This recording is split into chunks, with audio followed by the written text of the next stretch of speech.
चलिए अब बात करते हैं अमित शाह के मिशन बंगाल की, जहां भक्ति की शक्ति भी नजर आ रही है और सोशल इंजीनियरिंग का सफल होता फॉर्मूला भी।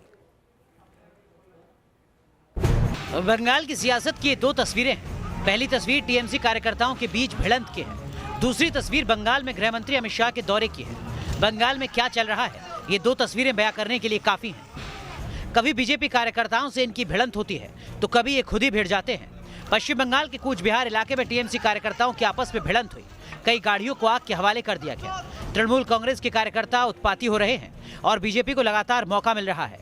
पश्चिम बंगाल विधानसभा चुनाव में 6 महीने से ज्यादा का वक्त है और गृह मंत्री अमित शाह ने चुनावी बिगुल बजा दिया है। 2 दिन के दौरे पर बंगाल पहुंचे अमित शाह ने पहले दिन आदिवासी कार्यकर्ता के घर खाना खाया, फिर दूसरे दिन मतुआ समुदाय के सदस्य के घर लंच किया।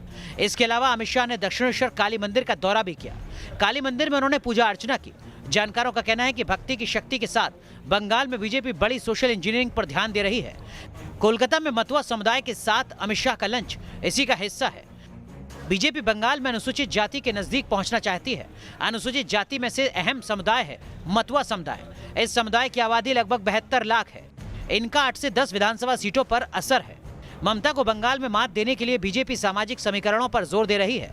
अनुसूचित जाति और जनजाति तक पहुंच इसी स्ट्रेटेजी का हिस्सा है। Team news nation. और अब से कुछ देर पहले अमित शाह पश्चिम बंगाल में मीडिया से मुखातिब हुए और ममता सरकार पर सीधा हमला किया। कम्युनिस्ट शासन से बिल्कुल त्रस्त होकर तृणमूल कांग्रेस और उसकी नेत्री ममता बनर्जी के हाथ में बंगाल की सत्ताओं के सूत्र बंगाल की जनता ने दिए थे।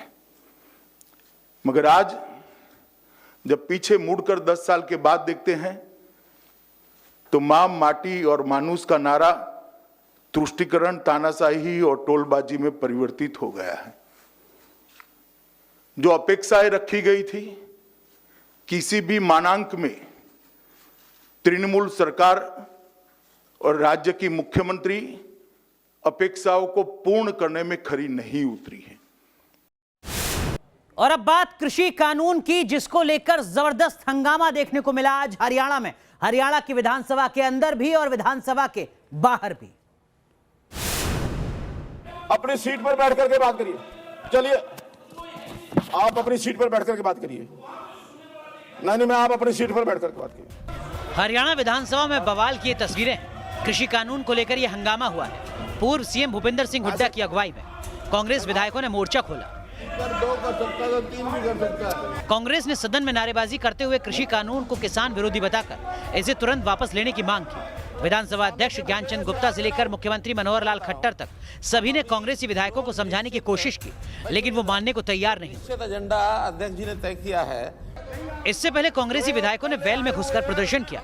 इसके बाद नारेबाजी करते हुए वॉकआउट कर गए। विधानसभा के बाहर भी कांग्रेस का विरोध प्रदर्शन लगातार जारी है। Team news nation. अगली खबर उत्तर प्रदेश से है। यहां दंगाइयों को सबक सिखाने के लिए योगी सरकार एक्शन में है। सीएए के नाम पर हुई हिंसा में शामिल लोगों पर कानून का शिकंजा लगातार कसता जा रहा है।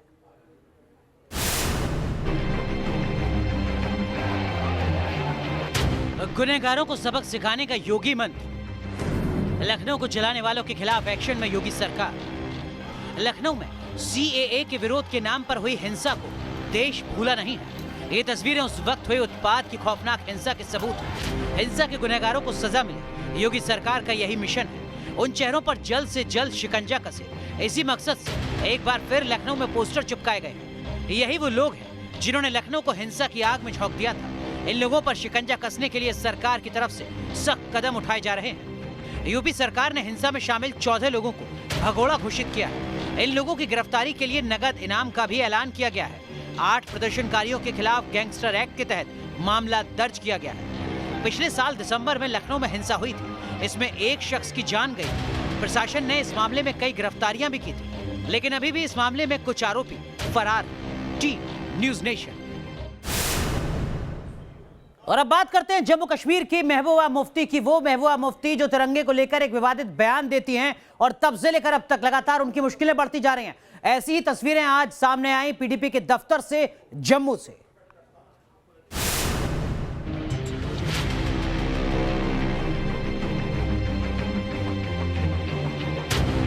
शान से लहराता तिरंगा, हिंदुस्तान की आन बान और शान का प्रतीक। इस तिरंगे पर हर हिंदुस्तानी को गर्व है, लेकिन हमारे मुल्क में चंद ऐसे गद्दार भी पल रहे हैं जिन्हें तिरंगा थामने में शर्मिंदगी महसूस होती है। इसमें एक नाम है पीडीपी नेता महबूबा मुफ्ती का, जिन्होंने धारा 370 हटाने का विरोध करते हुए तिरंगा थामने से इनकार कर दिया था। महबूबा के इस देश विरोधी बयान को लेकर लगातार बवाल हो रहा है। महबूबा के खिलाफ नारेबाजी हो रही है तो जम्मू में पीडीपी दफ्तर में बीजेपी कार्यकर्ताओं ने झंडा फहराकर दिखा दिया कि देश के गद्दारों को अब बर्दाश्त नहीं किया जाएगा। पीडीपी प्रेसिडेंट महबूबा मुफ्ती आज अपने ऑफिस यहां पर पहुंच रही हैं और आप देख सकते हैं कि उनका काफिला जो है वो यहां पर पीडीपी ऑफिस जो है वो यहां पर पहुंच गया है, जहां पर कुछ दिन पहले यहां पर लगातार जो प्रदर्शनकारी हैं वो यहां पर उनके ऑफिस में झंडा लगाते हुए यहां पर नजर आए थे। कुछ दिनों पहले श्रीनगर में भी पीडीपी दफ्तर पर बीजेपी कार्यकर्ताओं ने तिरंगा फहराया था। इतना ही नहीं, जब महबूबा जम्मू पहुंची तो एयरपोर्ट पर ही उनके खिलाफ नारेबाजी हुई। जम्मू से शहनवाज खान के साथ टीम न्यूज नेशन। बढ़ते वायु प्रदूषण के मद्देनजर इस दिवाली पर बम पटाखे फोड़े जाएंगे या नहीं, इसको लेकर अलग अलग राज्य सरकारें फैसले ले रही हैं, प्रतिबंध लगा रहे हैं। लेकिन वहीं दूसरी तरफ दिल्ली की आबो हवा लगातार प्रदूषित होती जा रही है। मामला अदालत में भी है, राज्य और केंद्र सरकार की तमाम दलीलें भी हैं, लेकिन हालात फिलहाल सुधरते नहीं नजर आते।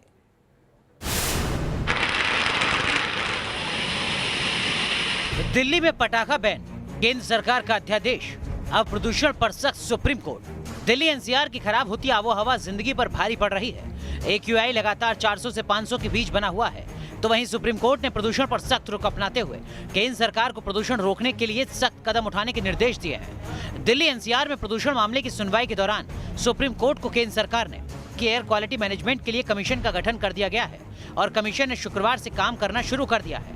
इस पर सुप्रीम कोर्ट के चीफ जस्टिस ने कहा कि प्रदूषण रोकने के लिए तमाम लोग काम कर रहे हैं, कई कमीशन भी हैं, लेकिन ये सुनिश्चित होना चाहिए कि दिल्ली और एनसीआर में प्रदूषण ना हो। इससे पहले की सुनवाई के दौरान केंद्र सरकार ने सुप्रीम कोर्ट को बताया था कि ऑर्डिनेंस जारी कर प्रदूषण फैलाने वालों के लिए सख्त सजा का प्रावधान किया गया है, जिसके तहत प्रदूषण के दोषी को 5 साल तक की कैद की सजा का प्रावधान किया गया है। साथ ही 1 करोड़ तक का जुर्माना लगाया जा सकता है। इससे पहले दिल्ली सरकार ने भी पटाखा बैन करके साफ संकेत दे दिया है कि प्रदूषण के हालात ऐसे हैं कि फिलहाल कोई रियायत नहीं दी जा सकती। इसलिए अगर इस बार आप भी दिवाली पर पटाखे की सोच रहे हैं तो प्रदूषण रोकने की खातिर ऐसा बिल्कुल ना करें। Team news nation. चलिए अब आपको दिखाते हैं आतंकी के लाइव सरेंडर की 2 तस्वीरें। पंपोर जो जम्मू कश्मीर में है, वहां आज एनकाउंटर में लश्कर के 2 आतंकियों को सुरक्षा बलों ने ढेर कर दिया। अपने साथियों के मारे जाने के बाद तीसरे आतंकी की हिम्मत जवाब दे गई। और देखिए जरा आप तस्वीर हम आपको दिखा रहे हैं जम्मू कश्मीर के पंपोर की, उस आतंकी की तस्वीर है जो डर गया सुरक्षा एजेंसियों के एक्शन के बाद और सामने आया सरेंडर करते हुए। आतंक के इस वायरस ने सुरक्षा बलों के सामने सरेंडर कर दिया। सरेंडर की तस्वीर ड्रोन से भी ली गई है। हम आपको अलग अलग तस्वीरें दिखाएंगे जम्मू कश्मीर के पंपोर की, जहां पर आज सुरक्षा बलों को बड़ी कामयाबी मिली है। 2 आतंकियों को ढेर किया गया ऑपरेशन ऑल आउट के तहत। वहीं दूसरी तरफ तीसरा आतंकी सुरक्षा एजेंसियों के सामने आकर सरेंडर करता है। पिछले 40 दिन के अंदर 5वां आतंकी है जो यहां पर सरेंडर कर चुका है जम्मू कश्मीर में। एक सख्त चेतावनी आतंकियों के लिए।